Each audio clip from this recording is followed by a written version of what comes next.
Vous aviez posé... Merci, Monsieur le Président. Vous aviez posé une question sur la reprise et je voudrais insister justement sur la perte de chance selon moi. Je n'ai pas de chiffres, évidemment, qui est une évidence, faute de kinésithérapeutes dans les établissements de santé, y compris dans les services de soins et de réadaptation. En SSR, très souvent, il n'y a pas de kinésithérapeute. Et donc, on confie des patients à d'autres professionnels en imaginant que c'est de la rééducation.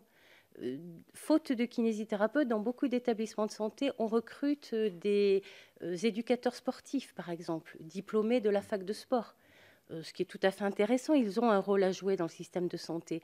Mais ma grosse crainte actuellement, c'est que sous couvert de sport santé, faute de kinésithérapeutes, au lieu de prendre les choses en main, c'est-à-dire de les payer convenablement et de les recruter dans les établissements, on met des succédanés qui ne sont pas des rééducateurs, qui ne sont pas des professionnels de santé, qui pour certains, en licence, ont 3 ans de formation au sport, passionnant certainement, ça je n'ai aucun doute là-dessus, et puis parfois qui font 30 heures dédiées à la médecine.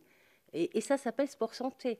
Et de ce fait, dans des établissements, on leur confie des patients, en lieu et place des kinésithérapeutes. Et ça, pour moi, c'est un véritable scandale sanitaire. Et quand je parle de perte de chance, elle ne se mesure pas. Parce que vous avez les neuromyopathies consécutives à la réanimation qui impliquent des lésions musculaires, qui impliquent des lésions articulaires. Enfin, je ne vais pas rentrer dans un tableau clinique très, très large, mais qui ont été parfaitement décrits, notamment par des médecins de rééducation. Il y a eu des travaux faits dans le cadre du Covid et qui demandent des rééducations très spécifiques et particulières. Et ces patients-là, s'ils ont une capacité de récupération à 80%, par exemple, mais qui ne récupèrent que de 60%, qui va le dire et qui va le savoir? C'est ça la réelle perte de chance. Et donc là, je pense que c'est un moyen aussi de dire il faut que ce système change, notamment parce que beaucoup de kinésithérapeutes s'étaient inscrits sur les plateformes renfort Covid. Eh bien, à un moment, j'ai été obligée d'arrêter, j'ai tous les mails, le recrutement d'un ostéopathe en réanimation en région parisienne, alors que des kinésithérapeutes étaient inscrits et dans la réserve sanitaire et sur la plateforme renfort Covid. Et comme ça s'est ébruité sur les réseaux sociaux via Twitter, Nicolas Péju, le directeur adjoint de l'ARS Île-de-France, m'a appelé, il m'a dit « mais qu'est-ce qui se passe ?»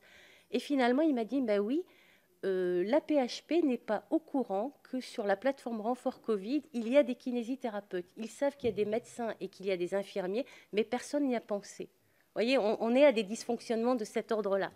Donc voilà ce que je voulais vous dire. Pour la télémédecine, ça a été pour nous un véritable scandale. Tout simplement parce que j'ai écrit au ministre dès le début du confinement pour lui demander le télésoin, qui était absolument fondamental pour nous, et ça permettait de maintenir des soins de rééducation à distance, tout en préservant la santé de nos concitoyens et des kinésithérapeutes qui n'avaient pas d'équipement.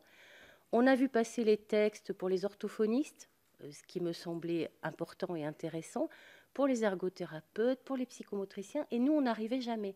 Il a fallu encore une fois que j'interpelle Nicolas Revel via Twitter pour dire que comment ça se fait qu'on était les paillassons. Pourquoi on était les paillassons?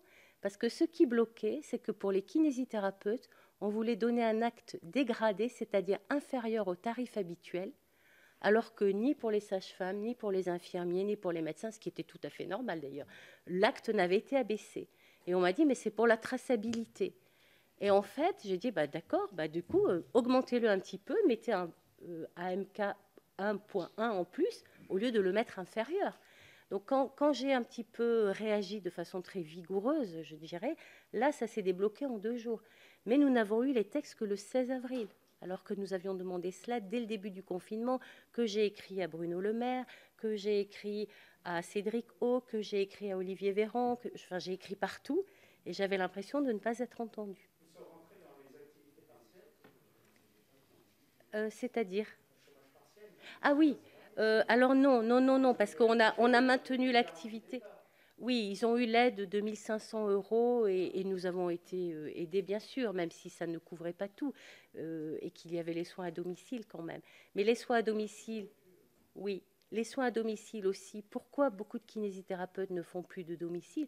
Alors, c'est quelque chose que j'ai mis à l'ordre du jour du prochain Conseil national dans 15 jours, parce que je suis sollicitée à outrance par des patients qui ne trouvent plus de kiné pour aller à domicile, mais parce qu'aussi il y a une question de tarif et que c'est du travail à perte.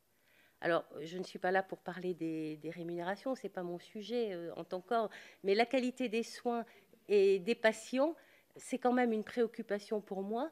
Et contraindre les kinésithérapeutes à aller à domicile, moi, je n'en ai pas les moyens. Mais ceci dit, pour 2 euros, c'est compliqué.